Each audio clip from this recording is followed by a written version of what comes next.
Performance जो है उसको करीब करीब छू लेगी। 105 है, 101 यहां पर हो गया है। देखिए सारे क्षेत्रों पर अब एक नजर डालते हैं। जब हमारे पास सारे ट्रेंड आ चुके हैं, पूरे 288 ट्रेंड्स, मराठवाड़ा में बीजेपी सारे नुकसानों की भरपाई करते हुए बहुत अंतर से आगे, दुगने अंतर से लगभग 41 पर बीजेपी गठबंधन आगे चल रहा है, कांग्रेस प्लस केवल 16 पर। मुंबई में भी दुगने अंतर से आगे दिख रही है बीजेपी गठबंधन की टीम, यानी एकनाथ शिंदे और बीजेपी उद्धव ठाकरे कांग्रेस पर भारी। दूसरी ओर उत्तर महाराष्ट्र में ऑलरेडी बीजेपी मजबूत थी, यहां भी आप देखेंगे 22 पर बीजेपी गठबंधन है, कांग्रेस गठबंधन 14 पर केवल। ठाणे कोंकण में एकनाथ शिंदे बीजेपी बहुत अच्छा प्रदर्शन करते हुए अपने 2019 के प्रदर्शन पर एक सीट जोड़ते हुए 29 सीटों पर आगे, कांग्रेस प्लस 11 पर। हालांकि इनको भी 4 सीटों की बढ़त दिखाई दे रही है, मतलब अन्य का आंकड़ा नीचे गया है। विदर्भ में आप देखेंगे भारतीय जनता पार्टी 2019 के अपने स्कोर को मेंटेन करते हुए लगभग दिखाई दे रही है। विदर्भ में 36 सीटें पहले थी, इस बार 34 पर वो आगे चल रही है। कांग्रेस गठबंधन को यहां पर फायदा जरूर हुआ है, लेकिन वो पछाड़ पाने में महायुति को नाकामयाब रही है। पश्चिम महाराष्ट्र में भी बड़ा उलटफेर होता हुआ दिखाई दे रहा है। लोकसभा चुनाव की दृष्टि से बीजेपी प्लस 41 पर आपको दिखाई दे रही है। स्ट्राइक रेट की बात यहां पर कर ले सौरभ के, स्ट्राइक रेट किसका क्या कुछ कह रहा है? तो देखिए आप, बीजेपी का जहां तक सवाल है, बीजेपी 101 सीट जो है वो लड़ी, वो 101 सीट पर आगे है, 67.79%। ये बीजेपी का स्ट्राइक रेट आपको दिखाई दे रहा है। बीजेपी 149 सीटें जो है कुल लड़ी थी और 101 सीटों पर वो आगे इस वक्त चल रही है। 67 सीटों का स्ट्राइक रेट बहुत अच्छा स्ट्राइक रेट माना जाएगा, लगभग 68%। 2019 में 70% का था स्ट्राइक रेट। चलिए शिवसेना शिंदे का स्ट्राइक रेट भी देख लेते हैं। 80 सीटों पर शिवसेना शिंदे जो है लड़ी थी और 53.75% का उनका यहां पर सौरभ स्ट्राइक रेट रहा है। तो शिंदे के लिए अपने आप में बहुत बड़ी कामयाबी है। जिस तरह से कहा जा रहा था कि शिंदे जो है वो असली शिवसेना, नकली शिवसेना, तमाम तरह के आरोप उन पे लग रहे थे, तो 80 सीट पे वो लड़े थे, लेकिन 53.75% का अगर वो स्ट्राइक रेट ले रहे हैं। और अजीत पवार सबसे कमजोर कड़ी, लेकिन लग नहीं रहा है कि कमजोर कड़ी है। आपको बता दें कि 59 सीटों पे वो लड़े थे, सबसे कम सीटों पे वो लड़ रहे थे, लेकिन अजीत पवार 35 सीटों पर अभी बढ़त बनाए हुए हैं। 59.32% का उनका स्ट्राइक रेट, 60% यानी कि अभी देखा जाए तो तीनों में सबसे ज्यादा तो इन्हीं का स्ट्राइक रेट चल रहा है, भले ही सीटें सबसे कम बीजेपी से कम, बीजेपी से कम। उनका 57 है शायद, बीजेपी का लगभग 67%। ठीक है, तो ठीक है। तो यहां पर देखिए कि यहां पर किस तरह से उनका स्ट्राइक रेट और कांग्रेस का स्ट्राइक रेट, कांग्रेस का स्ट्राइक रेट आप देखेंगे 42 सीटें आगे चल रही है, 100 सीटें कांग्रेस पार्टी लड़ी थी, 42% का स्ट्राइक रेट। लेकिन इससे बहुत ज्यादा बेहतर करने की जरूरत थी कांग्रेस पार्टी को। 44 सीटें तो उसकी 2019 में थी, लेकिन उससे नीचे स्ट्राइक रेट दिखाई दे रहा है। स्ट्राइक रेट शरद पवार के लिए निश्चित तौर पर चिंता का सबब है। 86 सीटों पर लड़े थे शरद पवार और कहा जा रहा था कि शरद पवार के मास्टरमाइंड को कोई नहीं पढ़ सकता और वहां पर वो अच्छी शिकस्त देंगे, भतीजे को लोकसभा का प्रदर्शन दोहराएंगे, लेकिन ऐसा नहीं लग रहा है। लेकिन उद्धव ने अपनी पूरी सोच बदली, हिंदुत्व, नया हिंदुत्व लेकर आए, जनाब उद्धव, जनाब बाला साहब बना दिया और मुस्लिमों को अपने साथ करने के चक्कर में लग रहा है कि अपना शिवसेना का काडर भी उन्होंने गंवा दिया, अपने हिंदुत्व के वोटर्स भी उन्होंने गंवा दिए हैं। 31.96% का उनका स्ट्राइक रेट रहा है, तो बेहद खराब प्रदर्शन उद्धव के लिए निजी तौर पर भी। उद्धव ठाकरे का स्ट्राइक रेट केवल 32% के आसपास आपको दिखाई दे रहा, बिल्कुल ठीक है। इसका मतलब उनका जो कोर वोट था वो इस बार उनसे नाराज हुआ है, छिटका है। सीधी टक्कर देख लेते हैं, बीजेपी बनाम कांग्रेस, कुल 74 सीटें थी, सारे ट्रेंड्स हैं। 46 सीटों पर बीजेपी आगे है, 74 में से 27 पर कांग्रेस पार्टी आगे है। खास तौर पर विदर्भ में दोनों पार्टियों के बीच 35 सीटें थी, आधी सीटें वहीं पर थी डायरेक्ट फाइट की, वो कांग्रेस आ रही है। जहां तक सेना वर्सेस सेना की बात है, 53 सीटों पर टक्कर थी, 33 सीटों पर एकनाथ शिंदे भारी पड़ रहे हैं, यानी उद्धव ठाकरे को इस कॉन्टेस्ट में पूरी तरीके से हराया है। एकनाथ शिंदे भारी पड़े हैं उद्धव ठाकरे के ऊपर, यह उनके लिए बड़ी निराशा की खबर होगी। ऐसे अगर आप एनसीपी वर्सेस एनसीपी की बात देखेंगे, अजीत पवार डार्क हॉर्स बनकर उभरे हैं इस पूरे कॉन्टेस्ट में।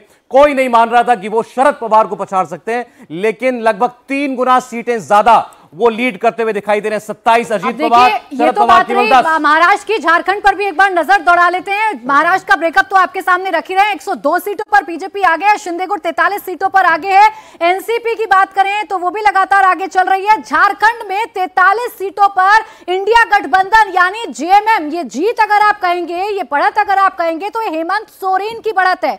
हेमंत सोरेन अपने प्रचार, अपने मुद्दों को लेकर आगे बढ़ रहे थे। लगातार रोटी कपड़ा मकान की बात कर रहे थे। 43 सीटों पर जेएमएम प्लस यानी इंडिया गठबंधन ने बढ़त बनाई है, मैजिकल फिगर को छू चुका है यहां पर इंडिया गठबंधन। बीजेपी प्लस यानी कि एनडीए पीछे है 27 सीटों पर। फिलहाल ये आंकड़ा थोड़ा थम सा गया है। झारखंड में अगर पार्टी वाइज अगर देखेंगे तो बीजेपी 23 सीट पर, जेएमएम 27 सीट पर, यानी जेएमएम अभी बड़ी पार्टी बनती हुई नजर आ रही है। जबकि झारखंड में इससे उलट महाराष्ट्र में इससे उलट माफ कीजिएगा, बीजेपी 104 सीटों पर बढ़त बनाए हुए है, सबसे बड़ी पार्टी बनी हुई है। जबकि कांग्रेस 40 सीटों पर बढ़त बनाए हुए है। कांग्रेस जो कि लोकसभा चुनावों से काफी उत्साहित थी, यहां उसका परफॉर्मेंस आप ये कह सकते हैं कि उतना अच्छा नहीं रहा जितना उसको उम्मीद थी, जिसकी उम्मीद नाना पटोले जता रहे थे। अब जरा बता दें कि बटेंगे कटेंगे का नारा जो है लग रहा है, कम से कम ये जो नतीजे आ रहे हैं, रुझान आ रहे हैं, उसमें लग रहा है कि बटेंगे कटेंगे जो है वो सक्सेसफुल होता हुआ नजर आ रहा है। लेकिन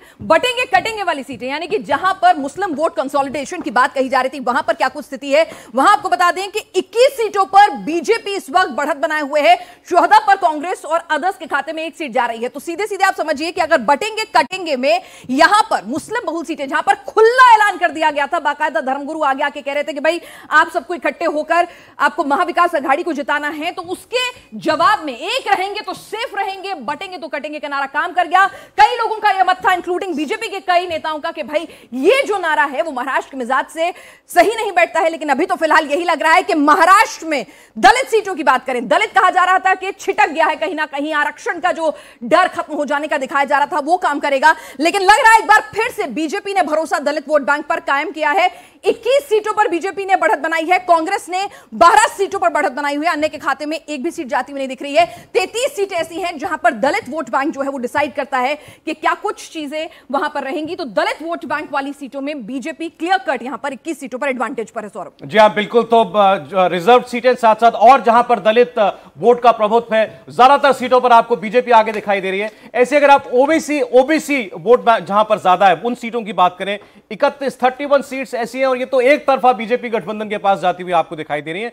24 सीटों पर आपको बीजेपी प्लस आगे दिखाई दे रहा है, कांग्रेस प्लस 7 सीटों पर। इसको भी आप बटोगे तो कटोगे के नारे का असर कह सकते हैं, क्योंकि ओबीसी वोट को एकजुट रखने के लिए नारा दिया गया था और वो कामयाब होता हुआ दिखाई दे रहा है। आप कहते हैं मराठा वर्सेस ओबीसी हो जाएगा, बटोगे कटोगे। देखिए, विदर्भ में कामठी की सीट है जहां पर ओबीसी उनके प्रदेश अध्यक्ष बीजेपी के चंद्रशेखर बावनकुले वो जिस तरह से लीड कर रहे हैं, यानी कि ओबीसी उनके साथ है। पिछली बार वो छिटक गया था बीजेपी और उनको 13 सीटों पर कुंभी की भी बात कर लेते हैं, कुंभी के आंकड़े दिखा देते हैं। कुंभी सीटों की अगर बात करें तो 34 सीटें हैं और 34 सीटें कुंभी प्रभुत्व वाली आप कहेंगे, और इसमें 19 सीटों पर बीजेपी आगे है, यानी महायुति आगे है। जबकि कांग्रेस की आप बात करेंगे तो कांग्रेस सीट जो है, कांग्रेस का जो गठबंधन यानी महाविकास अघाड़ी 15 सीटों पर आगे। मराठा वोट बैंक की बात करते हैं जिस पर सबसे ज्यादा निगाहें थी, कहा जा रहा था कि मराठा वोट बैंक जो है वो नुकसान पहुंचाएगा महाविकास अघाड़ी को। लेकिन आप देखिए 113 सीटें हैं और उन 113 सीटों में लीड किसको मिल रही है? महायुति को मिल रही है।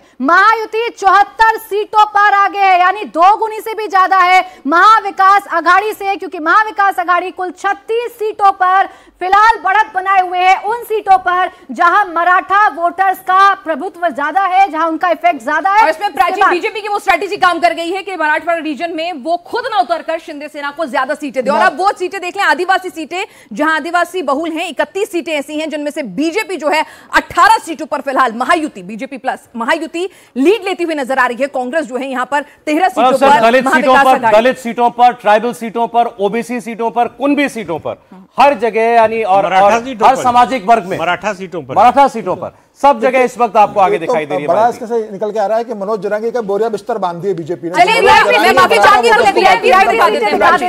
बड़े चेहरों की बात करते हैं, देवेंद्र फडणवीस का प्रधानमंत्री मोदी ने जो नाना पटोले सकोली सीट से आगे चल रहे हैं, कांग्रेस के प्रदेश अध्यक्ष हैं नाना पटोले, इस वक्त आगे चल रहे हैं। पहले शुरुआती रुझानों में पीछे चल रहे थे, लेकिन वो आगे चल रहे हैं। नागपुर दक्षिण पश्चिम सीट से देवेंद्र फडणवीस आगे चल रहे हैं।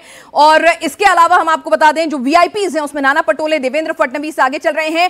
कोपरी पंचपखड़ी सीट है महाराष्ट्र की ठाणे रीजन की, एकनाथ शिंदे की परंपरागत सीट है और इनका यहां से आगे चलना लाजमी ही था। अजीत पवार के लिए कहा जा रहा था कि बारामती में कड़ी टक्कर है, शरद पवार ने पूरी ताकत झोंक दी है, लेकिन वो भी आगे चल रहे हैं। शुरुआती रुझानों में भले ही पीछे थे। करार दक्षिण से पृथ्वीराज चौहान पीछे चल रहे हैं, कांग्रेस के बड़े नेता हैं और यहां पर लार्जेस्ट वोटिंग टर्नआउट हुआ था। नवाब मलिक पीछे हो गए मानखुर्द शिवाजी नगर से। इसका मतलब यह हुआ कि अबू आजमी इस सीट पर लीड कर रहे हैं। अबू आजमी ने तो फतवे निकलवाए थे, शायद काम आ गए हैं, लेकिन सना मलिक आगे, वहां से विधायक भी है वो।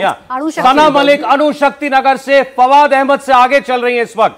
सना मलिक नवाब मलिक की बेटी हैं, वो इस वक्त लीड कर रही है। मलाड पश्चिम से असलम शेख कांग्रेस पार्टी के सीनियर लीडर हैं, गार्जियन मिनिस्टर मुंबई के, वो इस वक्त पीछे हो गए हैं कांग्रेस पार्टी के लिए। बुरी खबर है, ये शॉकिंग बात रहेगी बात कर ले। वहां पर मलाड सीट जो है काफी स्ट्रॉन्ग सीट मानी जाती है और वो पिछले 2 बार से वहां पर चुनाव जीता है। और इस बार वहां पर बटेंगे तो कटेंगे का या एक तो से नारा वहां पर चला है। सीट की बात कर लेते हैं, संजय निरुपम की बात कर लेते हैं, जो कांग्रेस छोड़कर शिंदे गुट में शामिल हो गए, पीछे चल रहे हैं। वरुण देसाई पीछे चल रहे हैं, बांद्रा पूर्व सीट से वरुण देसाई पीछे चल रहे हैं, उद्धव गुट से राज ठाकरे के बेटे आगे चल रहे हैं। अगर वरुण देसाई पीछे चल रहे हैं तो यहाँ पर या फिर कोई और तीसरा जो उनके चचेरे भाई हैं वो आगे चल रहे हैं। नहीं, पीछे दिखा रहे हैं अभी इसमें।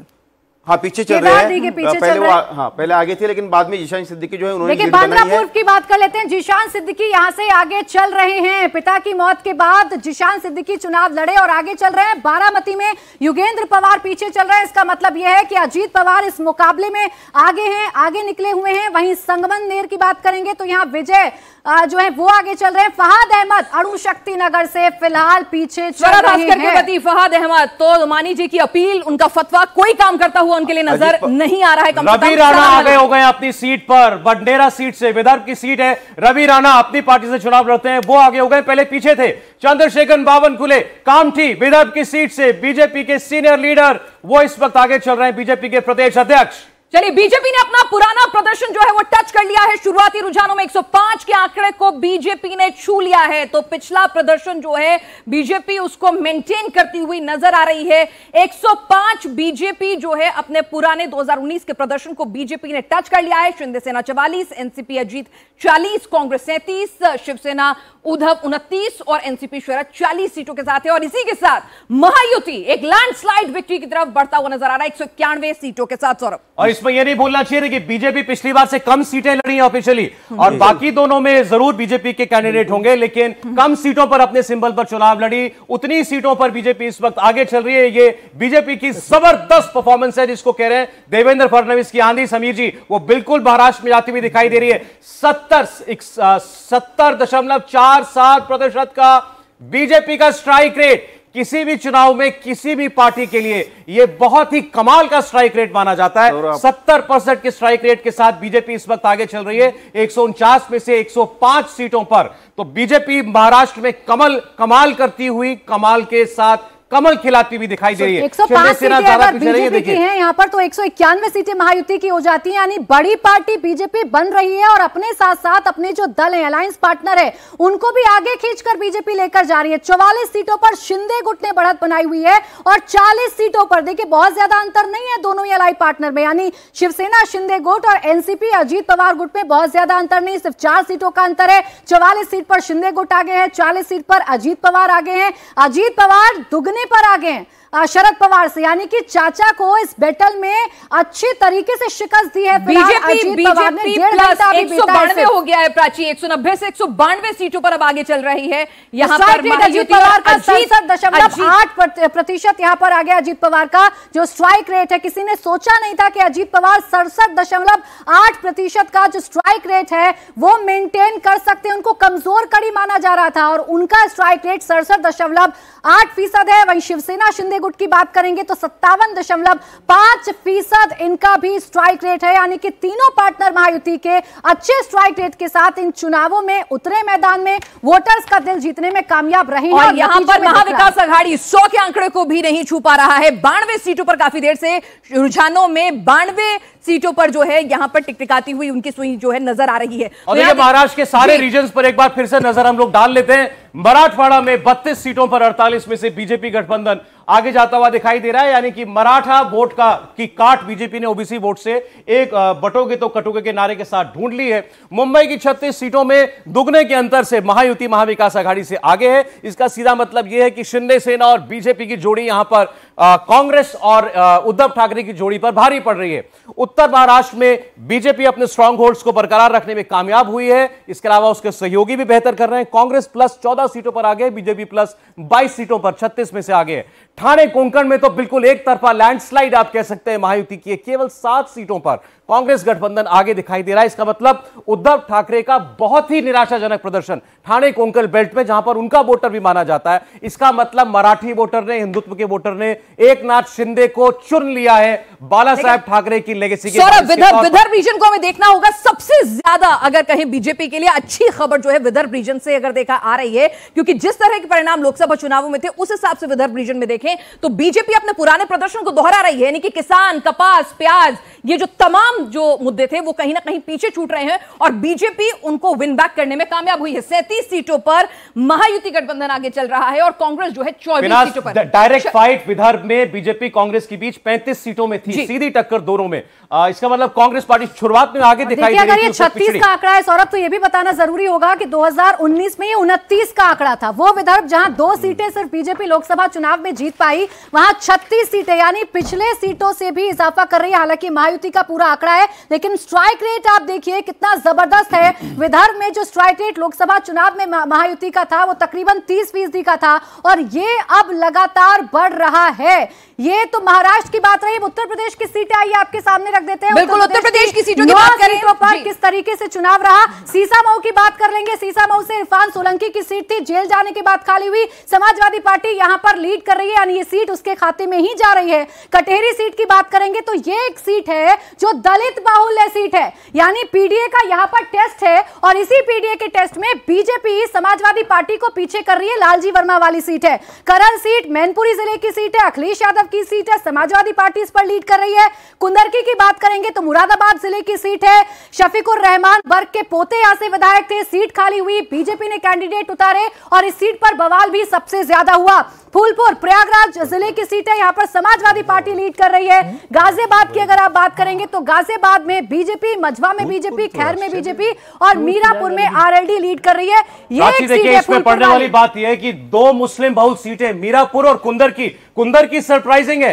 कुंदर की मुरादाबाद की सीट समाजवादी पार्टी से मुस्लिम बहुल सीट बीजेपी छीनती हुई दिखाई दे रही है। मीरापुर तो फिर भी आरएलडी के पास पहले थी, लेकिन इस बार एनडीए के साथ आने के बाद वो मेंटेन कर रहे हैं इस सीट को और कटेहरी की सीट बीजेपी समाजवादी पार्टी से छीन रही है। 1991 से, अगर मैं गलत नहीं हूं तो कटेहरी की सीट 1991 से बीजेपी नहीं जीती है। तो उसके बाद अगर कटेहरी में आप तमाम कास्ट कॉम्बिनेशन को अपने हक में करने में कामयाब हो जाते हैं तो एक बड़ी कामयाबी यहां प्रत्याशी का भी माना जाता है, क्योंकि लालजी वर्मा बीएसपी से जब 2017 में लड़े तब भी वो चुनाव जीते। 2022 में लालजी वर्मा जब समाजवादी पार्टी से चुनाव लड़े तो भी वो चुनाव जीते, लेकिन इस बार वही लालजी वर्मा की सीट पर शिकस्त जो है दे रही है भारतीय जनता पार्टी कटेहरी सीट पर। ये एक बड़ी आप जीत बीजेपी के लिए कह सकते हैं अगर ये परिणाम। और इस बीच आपको बता दें कि महाराष्ट्र की टैली एक बार फिर से बता दें, 196 सीटों पर अभी फिलहाल महायुति गठबंधन जो है आगे चल रहा है। बीजेपी 105 पर अपनी लीड को बरकरार रखे हुए है और शिवसेना शिंदे 50 के आंकड़े को पार कर गई है। कहा जा रहा था कि अगर वो 35 भी ले आएंगे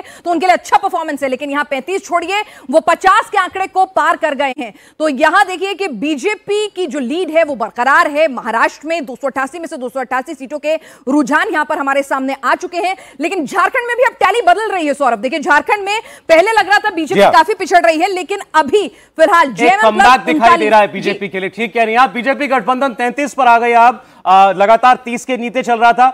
जेएमएम गठबंधन 39 पर इस वक्त आगे दिखाई दे रहा है। और महाराष्ट्र जी ऑफिशियल डाटा की अगर बात करें महाराष्ट्र में, जैसे एक बार हम लोग बात कर रहे हैं, हम लोग से काफी लेट हो चलते हैं क्योंकि बहुत सारी फॉर्मेलिटीज होती है, उसमें भी महाविकास आघाड़ी से 3 गुना ज्यादा महायुति है। तो ये जो फर्क है ना, आमतौर पे इसमें बहुत ड्रास्टिक चेंज अब नहीं होता। अब हम ये कह सकते हैं कि महाराष्ट्र में महायुति की जो आंधी है, जो सुनामी है, या जो महायुति क्लीन स्वीप की तरफ बढ़ रहा है, वो क्लीन स्वीप नजर आ रही है। बटेंगे कटेंगे वाली सीट, बटेंगे कटेंगे वाली सीटों की बात करें तो यहाँ पर नारा एक है। जो परफॉर्मेंस है उसका कुछ श्रेय नोमानी साहब को भी देना चाहिए। वही हम कह रहे हैं कि बटेंगे कटेंगे की वाली सीटें हैं। कोई नोमानी नहीं थे। यहाँ पर बीजेपी 22 पर अपनी लीड लिए हुए है, कांग्रेस 14 पर। तो नोमानी साहब ने कहा कि भाई एक हो जाइए, फतवे जारी किए, तो यहाँ पर तमाम दूसरी जातियां जो हैं, ओबीसी हो, दलित हो, सब हिंदू वोट जो है कंसोलिडेट होता हुआ नजर आ रहा है। और यहां पर कटेंगे बटेंगे का जो नारा है, एक है तो सेफे का नारा है, वो चलता हुआ बीजेपी के हाथ में दिख रहा है। सोशल मीडिया पर फतवे, मौलानाओं की जो है वो आपको दिखाई दे रही थी, अपीलें, उसका असर दिखाई दे रहा है उन बटंगे कटंगों की दलित सीटों में बीजेपी 22 पर और कांग्रेस ने 11 पर लीड ली हुई है। तो यहां पर दलित वोट बैंक को भी अपने हक में कामयाब करने में बीजेपी दिख रही है। और ओबीसी सीटों की बात करें, 31 सीटें ऐसी थी जहां पर ओबीसी जो है डोमिनेंस में थे,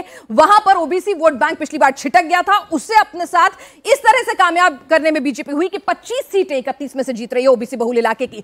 कुनबी में यहां पर देखिए 15 सीटों पर कांग्रेस गठबंधन जो है वो आगे चल रहा है और 19 पर बीजेपी यहां पर आगे चल रही है। 34 सीटें महाराष्ट्र में ऐसी हैं जहां पर कुनबियों का प्रभाव सबसे ज्यादा रहता है। और मराठा वोट बैंक जो अपने आप में एक बड़ी चुनौती था बीजेपी के लिए, मनोज जंगांगे खुलेआम ऐलान करते थे कि बीजेपी के कैंडिडेट को, महायुति के कैंडिडेट को हराना है। तो वहां पर देखिए कि किस तरह का प्रदर्शन बीजेपी ने किया। 113 ऐसी सीटें हैं जहां पर मराठा बहुल है, वहां पर 79 सीटों पर बीजेपी ने बढ़त बनाई और उसमें शिवसेना और शिंदे एक बड़ा फैक्टर यहां पर बनकर उभर रहे हैं।